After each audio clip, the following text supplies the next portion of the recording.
Hello and welcome to Talkin' Baseball. The Astros stay alive and the Dodgers are slowly dying. Let's talk about them.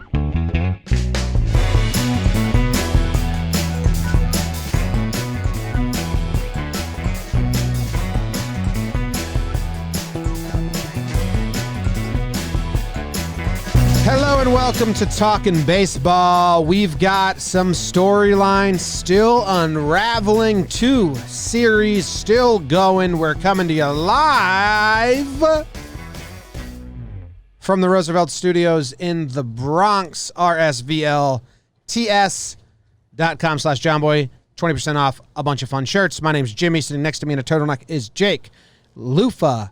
The Plouffe. No one's going to get that besides patrons. Trev is in California, and Bug Dude behind the dish. Speaking of the patrons, this episode of Talkin' Baseball. Did I say Yanks at the start?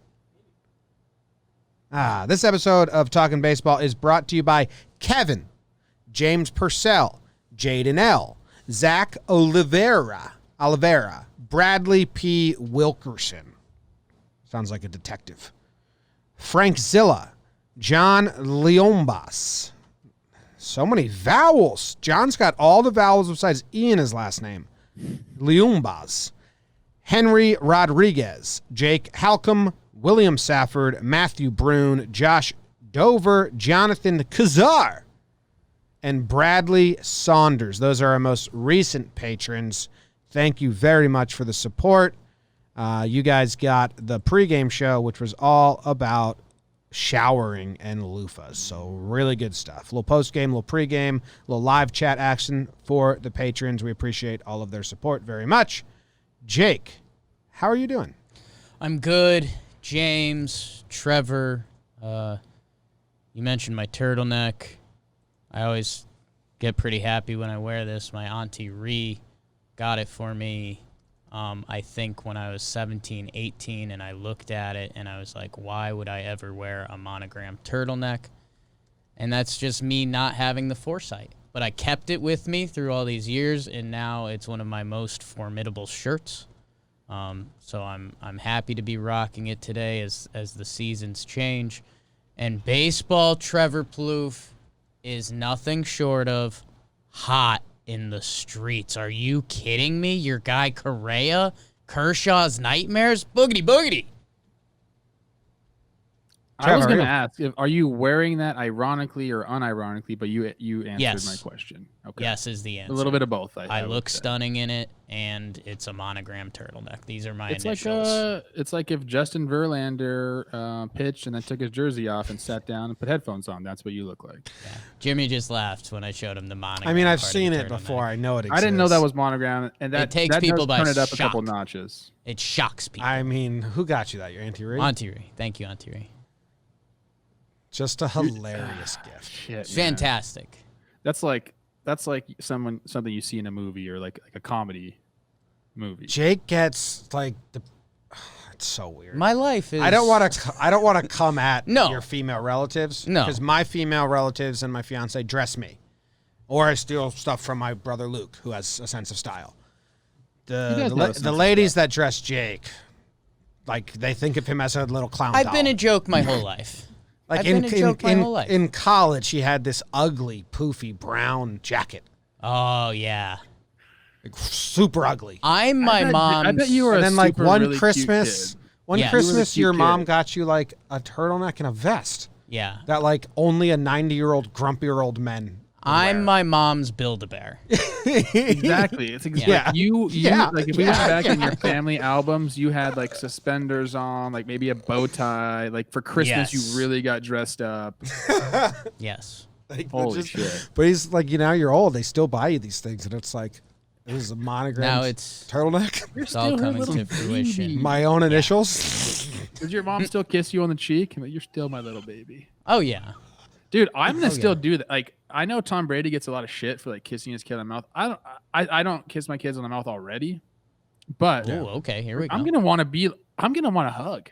Well, Yeah. hugs are I'm gonna get awesome. a fucking hug or a kiss like on the cheek. Those are different than kissing your son on the lips. I kind of get it if you're a mouth-kissing family, I guess. I'm not in it. I didn't grow up there, and it feels weird. Brady is from But- California, soft. Ooh, loofah. If like my daughter Isla, like get over here, give daddy a hug and a kiss on the cheek. Teddy, same thing. I don't care. Oh, you think you're too cool now? Yeah, no, I'm gonna hug You're my too kids cool? to death. You want to fight me? Let's go. That's what Teddy, give Uncle Jake a hug and a kiss on the cheek. I had a professor. I had a professor at Sonoma State, which is NorCal, who was high school classmates with Tom Brady, also from NorCal, and he was like such a nerd. And he was like, "Yeah, Tom Brady was in my graduating class. Like he was kind of a jerk to me," and I just laughed, like out loud in class. He was like, "What's funny?" And I was like, "Well, of course he was a jerk to you, dude. Yeah, like the nerdiest guy I know, and he was Tom Brady." Anyway. My family is not like we're barely huggers. And Lydia's family is the same way. It's like not very affectionate. And I'm not saying like I didn't have like my parents were very nice to me, but we just weren't huggers. Yeah. Like I don't know if I've ever heard my dad say "I love you." Like, Well, Here we go. your dad loves you, Trev. I know he does. Don't even worry about it. I mean, I'm sure when I was a kid he did, but like, I mean, when's the last time my dad said he loves me? Like as an adult, I don't fucking know. I say I love you at the end of almost majority of my phone calls. I'm gonna want to be that way with Teddy. Like, if Yeah. I'm like, oh, you don't love me? It's just because I think death is imminent at all times, so I never want to not end a conversation with someone I love without saying I love you. That's a good mindset to have. While we're on that topic, I had to Venmo Phil Hughes money at 3:30 a.m. this morning. Why? I was up, I couldn't sleep, and he was doing a live card break, and I got involved.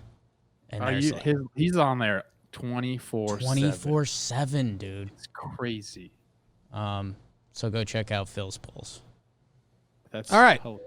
And that leads us into the burn of game number 1. Jakey, we're going chronological as always. We're Cron Pod. The first game was the Rays and the Astros. On your mark, get set, and burn. ALCS Game 5, potential elimination game for Houston. They'll throw the kitchen sink at Tampa, starting with Luis Garcia versus Till My Land. Early settler John Curtis opening up for the Rays. That's right, Game 5 ALCS bullpen day. Buckle up. UCONN,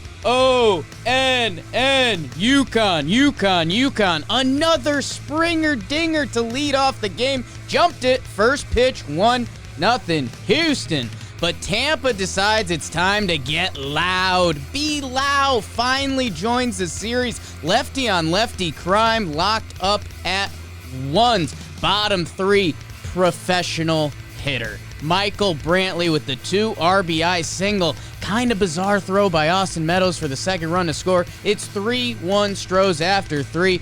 Randy Johnson Arozarena flops his big unit once again in this series. Another home run. My goodness. 3-2 into the 8th. G-Unit. This is how he do. G-Man. 447-foot bomb to tie it up in the 8th. Bottom 9, are we going to extras? Carlos Correa, Team CJC goes all Frank Sinatra as he flies one to the moon. The Stros go Garcia to Taylor to Paredes to Scrub to Rayleigh to Presley, which meant Dusty had a plan. It's a 4-3 walk-off final. Houston makes it a series 3-2 boogity. Dusty has a plan. I didn't know where you were going with the Randy Johnson, and then you said he took his big unit out, and you got me. That You was a like good that. one. You like That penis was a good jokes. one. Yeah, I For do sure. like penis jokes. For sure.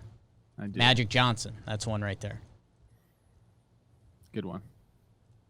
I've never once thought of his name as like a magical penis. It kind of... I know the emotion you're feeling right now. It blew me away. Steve Hallis opened my eyes to that. Shout out. Really? Okay, that's He's interesting. got a Magic Johnson. Did Dusty have a plan? Because his plan didn't work that great. I got to be honest with you guys. Trav! Yeah, you know what? Quentin just says, can we finally get a Dusty as a plan shirt? Like, if they lose today, no one's going to buy it. So it'll probably be a very easy and quick shirt. Maybe just a cloud of dust. I'll message our graphics guy right now, and say, can you make a simple but good Dusty has a plan shirt? Dusty has a plan, Trev. Great yesterday. Win the game? Win the game isn't a good plan? I mean, he had Paredes come in, give up runs, and then he had a blown save. So Blown save. how good was that plan? It works. Correa, Trev. the boogeyman. I don't even know what you call this guy anymore. He's the scariest He's the scariest dude in baseball right now. He gives me nightmares thinking about what he's going to do when he comes to the plate. I can only imagine what the opposing pitchers are thinking on the mound. People are making a big deal about him walking up and being like, hey, Dusty, I'm going to walk it off. Fucking everybody says that, dude. If you don't say to your manager when it's tied in the bottom of the ninth, hey, I'm going to fucking hit a homer here. I got you, don't Coach. even know. Yeah. Everybody says that. So pump the brakes on that. It was awesome. He did it, and it was majestic, and he pimped it, and I liked everything about it. But remember, I was the earliest dude on the Astros this year, giving them credit. I'll tell you, Trev. You're going to have two sides of it hating me, because Astros fans already hate me, and all the people that hate the Astros forever and always are going to hate me. When you're a heel and you announce yourself to the world, I'm the heel, and that's who I am, and then you put up, and then you continue to be the heel, that's so cool. That's A-Rod's biggest problem. He never embraced heel. Yeah, if A-Rod was like, yeah, I pissed on my cousin's carpet. Yeah, I did steroids and won MVPs. So what? People would, like, in a weird way, respect him more. But instead, he toes the line, tries to be like a likable guy, and it's like, no one But likes that's the thing, though, with Correa is he doesn't say that. He's tiptoeing around the heel. He's playing victim. So when I hear that's a good the point. heel, Yeah. he a good needs point. to be like, fuck it. We cheated because we were trying to win. All I give a fuck about is winning. And I'm winning right now. So if Get me out. they win again, he needs to say, so what? We cheated last time. You don't like it? We won fair this time, and I did it. And then Yes. it's like, okay, that's cool. But man, the only thing on his that pimp team, I job will was say. Great. I don't think if you're he gonna can pimp come if out you're gonna and say pimp a that. walk-off home run, that's the Yes, way to was do it. good. And the other thing going on here that's one of my favorite dynamics in sports or even cinema is basically the dead man walking. The guy in the movie, his wife and kids have been taken from him. You know, they're going down swinging. When they went down 3-0, that's what they hit. Okay, so everyone hates us. We're down 3-0. The most stacked up things could potentially get against us. We're basically a joke. Let's go out here and go nuts. And they're doing the damn thing. And for Correa to do it is almost unbelievable. Such good replays. I mean, Altuve coming out of the dugout behind him. Dusty with the little dance. I mean, the Astros are zombies. And I mean, the Rays are going to have to dig deep to kill them. And at the same time, they almost did. I mean, G-Man with the big home run to tie it late. That felt impactful. But, man, the Astros are back in it. It's a 3-2 series. I love it. I love it, man. I don't know if they have enough to finish it off, to finish this comeback off. Well, but, they got I mean, Framber and McCullers now. I mean, the storyline is there for the taking. Frambers and McCullers out-pitched Snell and Morton the last time It's they just faced really each other. hard to win 4 games in a row. I know. But I'm saying if you're an Astros fan right now, you can easily convince yourself you're in the damn thing. Yes. You have momentum, and your two starters outpitched their two starters the last time they faced. You're a special start from Framber away from being very into this series. Because now we're coming up against some bullpen walls, right? I mean, guys are pitching back-to-back days now, and they went full bullpen yesterday, and it worked well enough. They held the Rays to 3 runs, which, hey, if you told Dusty that before the game, I think he signs up for it. Yeah, man, I don't know.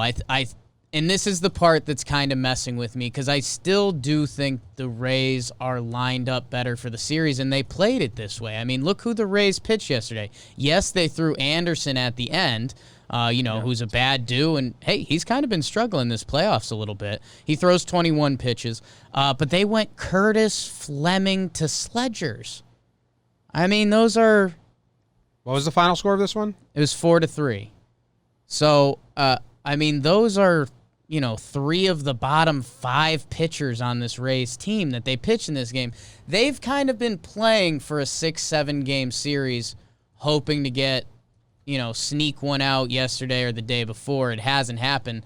That they're still set up to go, Snell full bullpen and then Morton/Glasnow full bullpen, which is a scary proposition, which if Houston's going to try to do this thing, I mean, they're going to have to pitch bullpen guys 4 days in a row, and it's going to get ugly. But the fact that they even have that option is awesome. And Springer, he deserves some love. Talk about setting the tone. Another leadoff homer. I think he's like 3rd or 4th all-time in postseason home runs. That's insanity.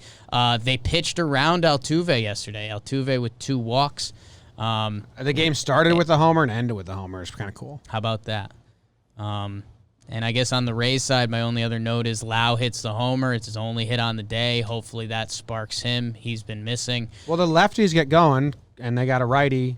Two righties coming up, or Framber's the righty? Framber's lefty. Framber's yeah. lefty. I love Framber. I'm excited to watch I him love pitch Framber again. too. He's going to use that little kid's mitt again today. I can't wait to see that. But look here, Nick Anderson, if you look at he's pitched twice this series. In the second game, 1 inning pitch, 3 hits, 2 walks, gave only 1 run. And then this one, obviously 1 1/3 with the homer to end the game.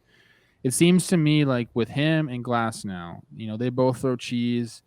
It's a majority straight. I know Glasnow's cuts a little bit, but it cuts early. You see it a lot. So it's all about timing for these guys. Seems like they got the fastball timed up.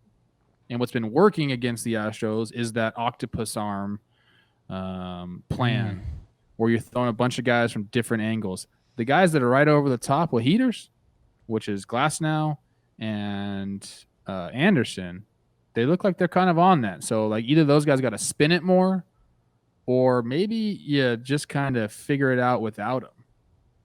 Because that's you got to lead in game 6. And Anderson comes in, like you're probably not feeling great about it if it's against that meat of the order there.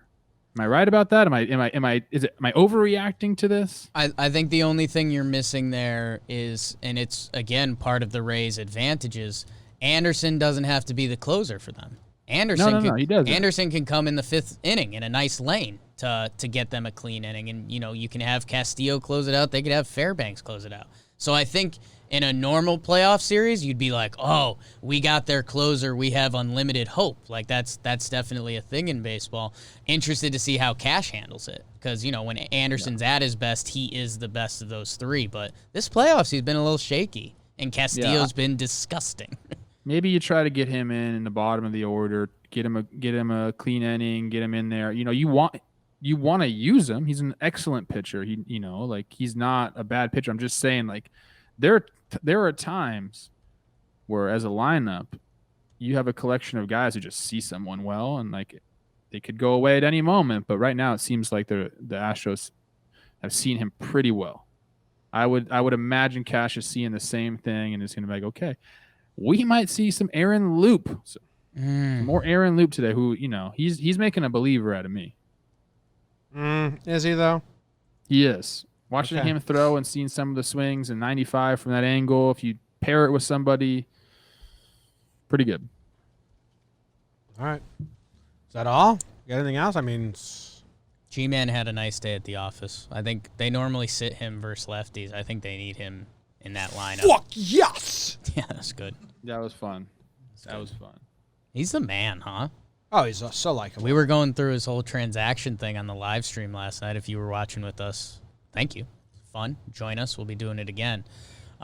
G-Man, if you're a baseball nerd and you end up on Baseball Reference, go check out his transaction page because it is the wild ride of baseball that he is now the biggest, well, Randy Arozarena, but the second biggest threat in the Rays how lineup. about Randy? He's not a human. That's the biggest thing. He Randy almost doesn't going count. deep again. Come on. Just, he does it. He lives for that, Has there ever been a bad baseball player from Cuba, Trev?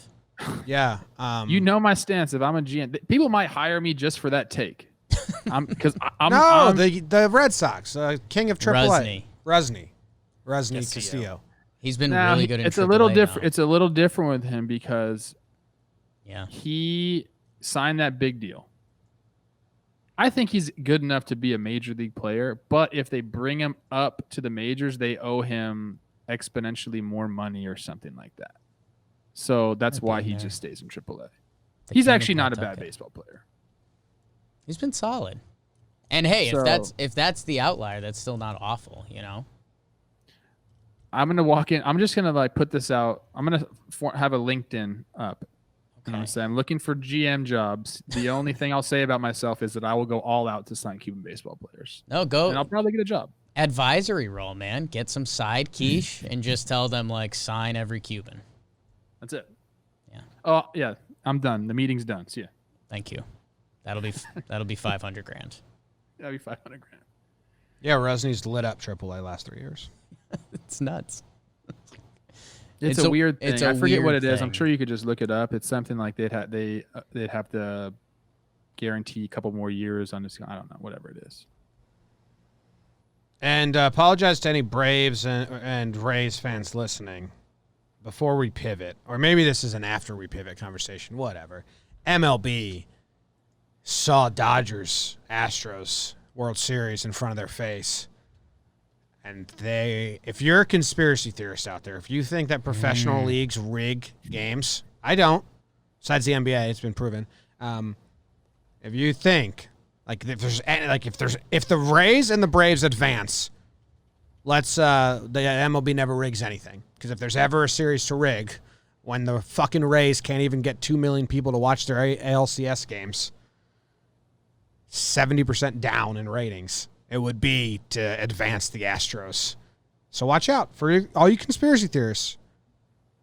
Watch if the Rays and Braves don't get any calls, because I'm telling you, there's a oval meeting at MLB thinking we're gonna miss out on a lot of money here.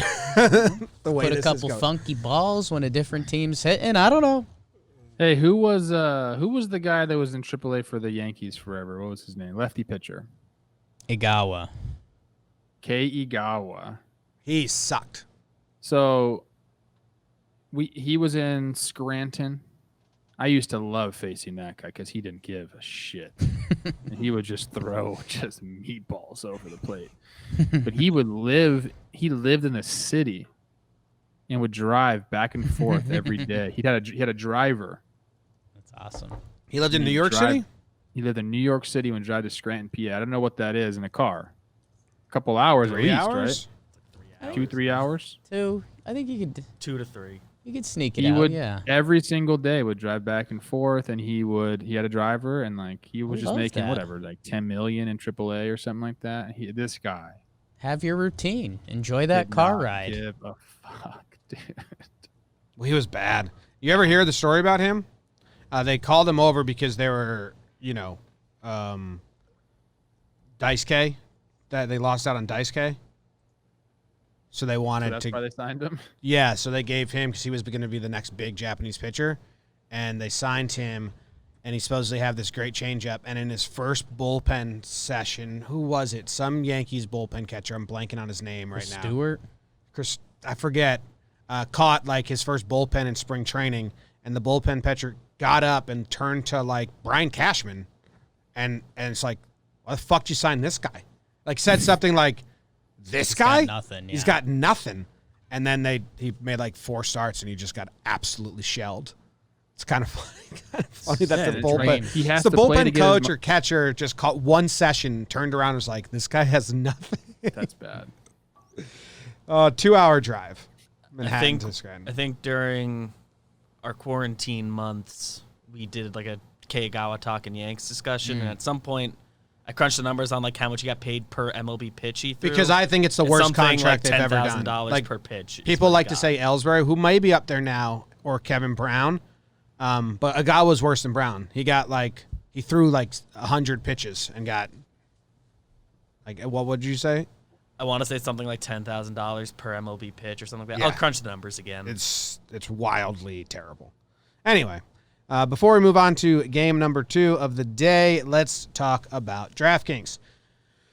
Week 5 of football is in the books, and now it's time to review the tape and get ready for Week 6. There's no better place to get in on all of the action than with DraftKings Sportsbook, America's top-rated sportsbook app. To add to the excitement of Week 6, DraftKings Sportsbook is bringing back their can't-miss offer. If you haven't tried DraftKings Sportsbook yet, head to the App Store now because you don't want to miss this. DraftKings Sportsbook is giving all new users the chance to receive a sign-up bonus up to $1,000. On top of that great sign-up offer, DraftKings offers great odds boosts every Sunday to help you make it rain.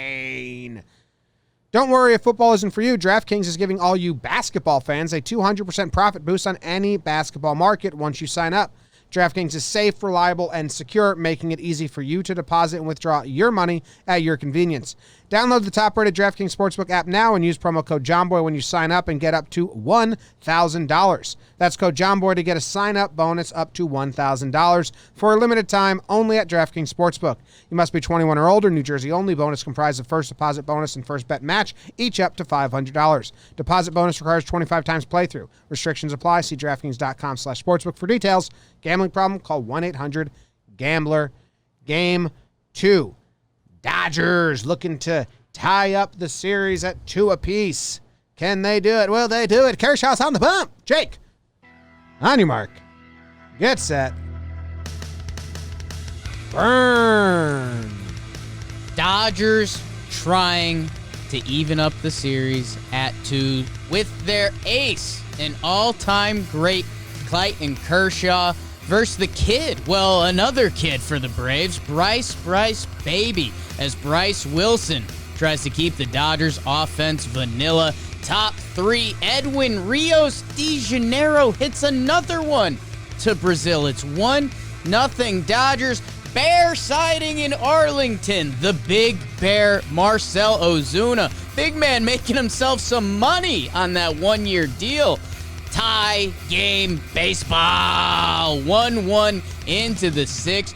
Oh no, spooky season. You thought Pedro Baez's House of Horrors was scary? Welcome back to the Clayton Kershaw haunted postseason hayride. 9th green at 9. How about 6 runs in the 6th? Hakuna Matata infield single. Oh no.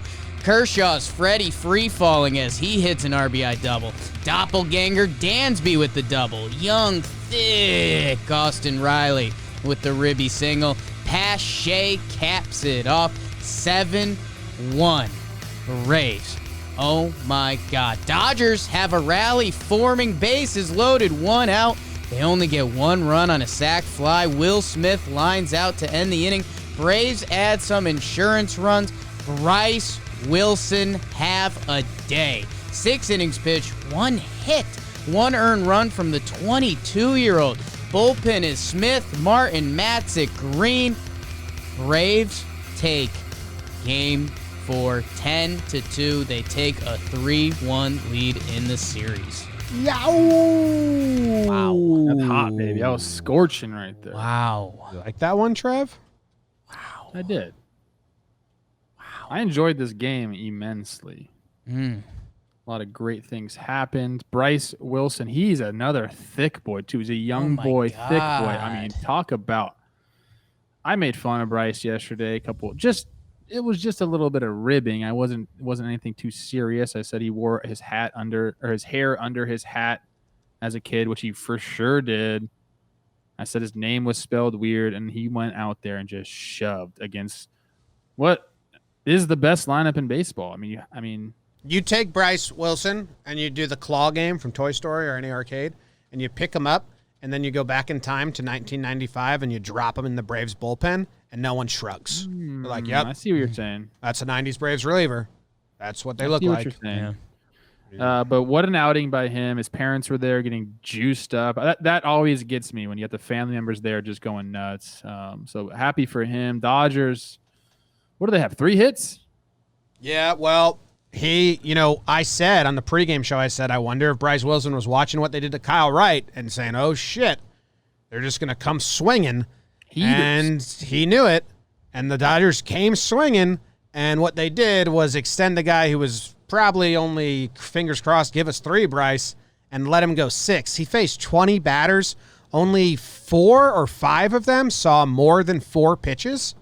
I mean, 15 of the 20 batters were out of the box after the fourth pitch.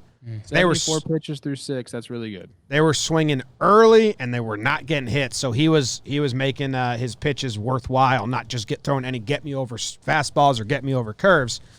So I applaud him for that. I mean, that's kind of what playoff stories are all about. Yeah. And we were just underestimating this Braves team all the time. I underestimated their offense, their pitching staff. We kind of didn't give. We said this is going to be a bullpen day. Maybe it was supposed to be that, but Bryce made sure it wasn't that.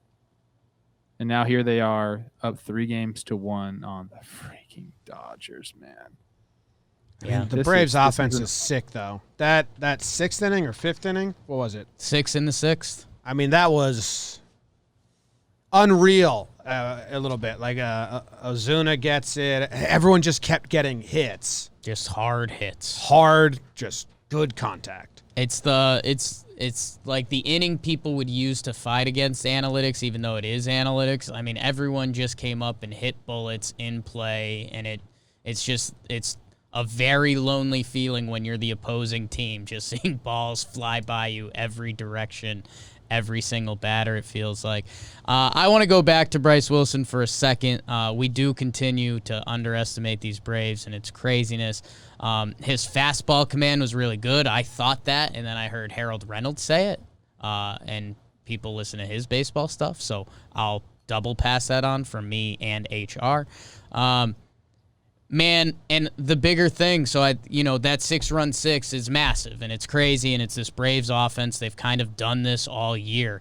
It starts with Acuna, goes down. I mean, when Dansby and Young Thick are hitting, it's a 7-8 deep person lineup. Hell, Pache, the kid, is doing it at the bottom. Yes. But if Bryce Wilson doesn't go out and drop dick like this, we talk about, baseball's butterfly effect.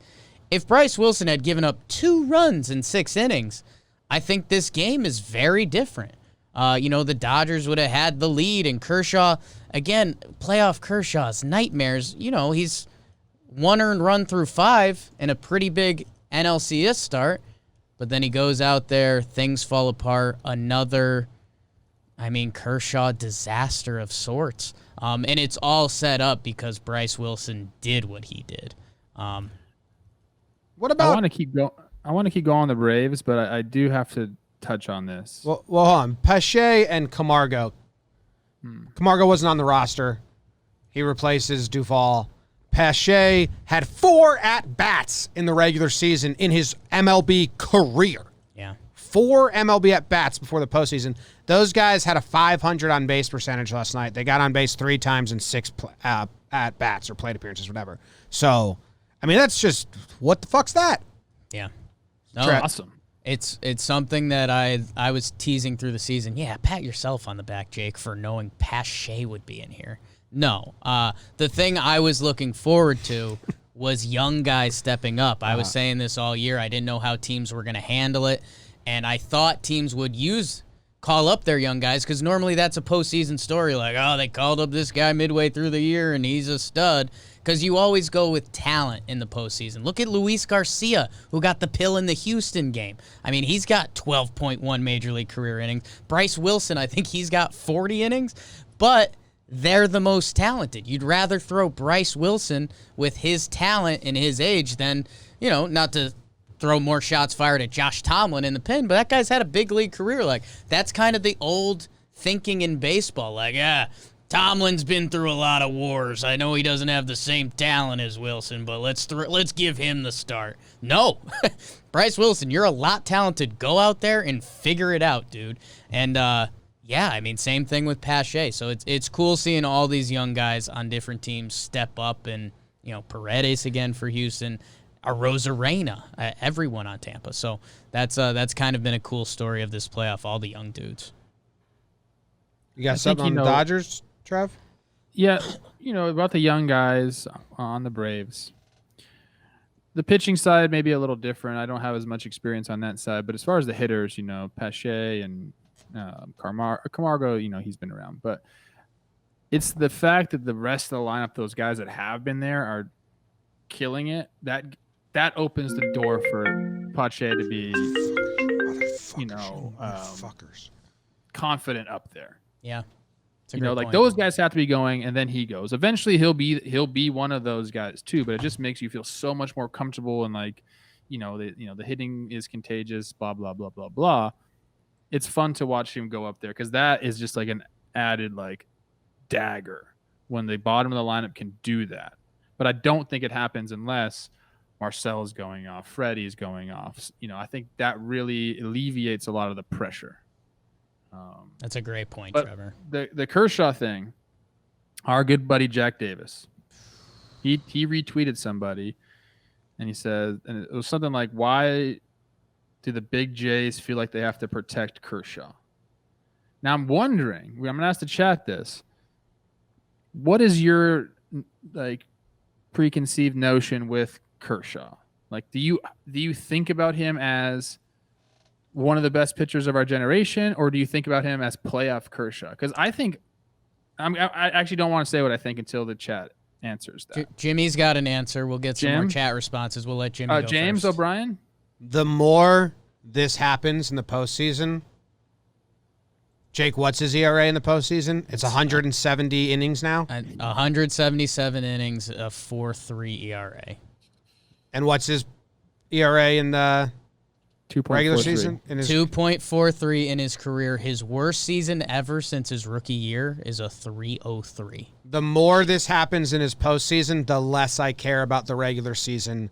And I think that weakened division and 9-hole catchers and pitchers hitting really help him out. I think he's one of the best regular season pitchers ever. But, I mean, we're talking a lot of playoff starts, Trev, a lot of innings. And when he's going up against the best of the best, where every at-bat matters, and you're not getting a pitcher hitting, and you're not getting a shitty backup catcher hitting, and you're playing the fucking, This is on Dave Roberts last night. I'm sorry. I know you gotta have trust he should have been in your taken out. He should have never seen the lineup a third time. No. But there's too much 177 innings now, Trev. I think I think I will think Dan Marino. You can't say one without the other. But I'm in LA where he gets talked about a ton. I'm curious on the national level what people think, and the chat's kind of split on it. But I don't think he gets protected by Big J. I don't think he does. In fact, I think early on he got wrongly accused as being a bad playoff pitcher. But now, the more, like you said, the more it happens, the more credence that has to it. So there's been a little bit of a roller coaster because he got lit up, and then everyone kind of went too in on it, and then analytics kind of came back and is like, hey, guys, maybe let's not judge Clayton Kershaw, one of the best pitchers ever, with how many 2,000 career regular season innings off of a sample size of postseason starts. And you're like, that kind of makes sense, especially when you add in some of the relief performances and you can dance with the numbers. Like Clayton Kershaw, I think before the 7th inning of games, I think his ERA is in the 3s or something more respectable. I forget what it is. There's just no way to get around it anymore. I mean, it's 2 points higher. His ERA is 2 points higher. Are there numbers that support him being unlucky? Like sometimes that happens. I haven't taken a deep dive into him. Doesn't seem like it. When I watch him pitch, I'm like, I don't think he was unlucky. What I think of playoff Kershaw, I think about when he came against the Nationals last year. Yeah. His ERA goes up in every round, 4.02 in the NLDS, 4.84 in the CS, 5.4 in the World Series. There's a body of work here that sucks, and I still feel bad for the guy. But the other thing that I was using, because I do want to be fair about it. I don't want to kill this guy if it's not fair.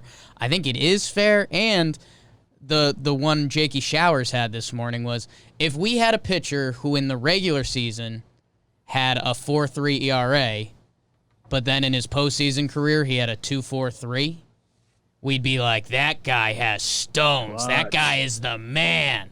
Like when it's playoff Rondo, something like that. Like we would scream from the mountaintops about the stones on this dude. So I think at the same time, if you flip the script, I was hoping this was the start and this was the year. Yeah, I was hoping for him to it's not. get the demons off his back. Trev, I have something for you that When we've been watching these do live watch-alongs and stuff, I find myself of this opinion, and it seems no manager cares about it. Acuna bounces one over Kershaw's head. He runs for it, tries to field it. He ends up on the ground because he fell. They almost make a fantastic play to get Acuna, but then he's safe, and then Acuna's hurt. I was like, what the fuck is this play? When pitchers are tasked to field the ball later in the game, like when they're nearing the end, right? They're nearing the end of their time in this game, and they're tasked to field the ball. It happened with Happ, and they grab the ball, and they throw it away, or they have to make a diving, running, sprinting play, and it doesn't go in their favor, like that Acuna play. I keep take him out. His headspace is shot right now. He just had to get off the mound, field a play. He's on the ground. It's all for nothing. You're going third time through the order. I would have not done him against Acuna at all. But once that happens, I'm like, you got to take Kershaw out here. He just threw himself on the ground, and he's third time through. Like, it's not a good recipe for his mental state. Same thing with Happ with the Yankees when him and Voit miscalculated 2 plays. And I was like, get him out of there. Because there's no way this dude is thinking about the next at-bat. He's thinking about all the shit that just happened. And then Happ gave up a home run. And then Kershaw gives up back-to-back doubles. So I don't know if that's like Jimmy Lytics. If the pitcher has to make a play off the mound and doesn't make it, and his time's running out anyway, just get him out of there because his headspace is shot. I love it. What do you got, BBD? I see you trying to chime in over there. The chat's mentioned there is a little bit of like Roberts funny business with Kershaw and recent playoff stuff where it's like he's let him go when what you said is also true because it's still not Kershaw being able to do as much as he does in the regular season. But the reason why Roberts lets him go is because he thinks of him as regular season Kershaw, and Kershaw has to constantly remind him, this is postseason Kershaw. I'm a different guy, Bobby. It's a body of There's been a degree of funny business. When you put it like that, I hate it. It's true, though, like, Trev. He is the same guy. His numbers are different. I think, honestly, what I think it is it's this time of the year. He's already, maybe not this year because it was only 60-game season, but still this time of the year. I mean, yeah, you want to still be strong, but I mean, it's hard to do that. He's logged over 2,000 innings in his career. Like, he only has so many bullets. I think that's what Roberts has to realize. I don't think he has to worry about playoff Kershaw. It's how many pitches has this guy thrown this year, Kershaw? It seems like towards the end of the year, he's been getting hit around. See, that's in October. So when you get through 5 innings and you got 1 run and you got a fresh bullpen and you got the middle of the lineup coming up, to me, last night was a clear, like, and I know it seems like hindsight right now. It seems like that. But, dude, the numbers support that decision. David Roberts is gone. That's what we said last season, and he wasn't. Like, every season. He fucked up last season just as bad as this. He fucked up last season worse than this.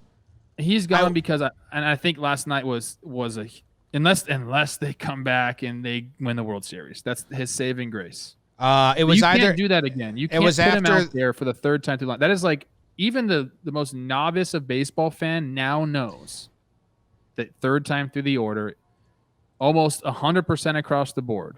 There was a shot on Robert's face. It might have been when Christian Pache got Victor Gonzalez, and he was his 3rd pitcher used that inning, or it might have been in the 8th inning when Ozuna got McGee. But there was like a zoom in on Robert's face in the dugout, and my thought was he's gone. My thought was like, this is a guy who knows he's gone. I mean, I wish, man. I don't wish. That's pretty mean to Dave Roberts. I don't know him as a guy. I hear he's a really nice, seems cool very dude. nice. Yeah. I don't want him to. I'm not wishing him to be fired. I'm just saying, like, a team like that gets put together. You win 8 straight National League West titles with nothing to show for it. I mean, in any other team, how long has he been the manager for? 5 years? 10 to 15, something minus like that. 10 to 7. He signed a 4-year extension in 2018 that runs through 2022. And Trev, I mean, I'd normally be with you, but I feel the past 2 years I've been saying like they got to get rid of Roberts, right? Last year we thought there was no way he came back.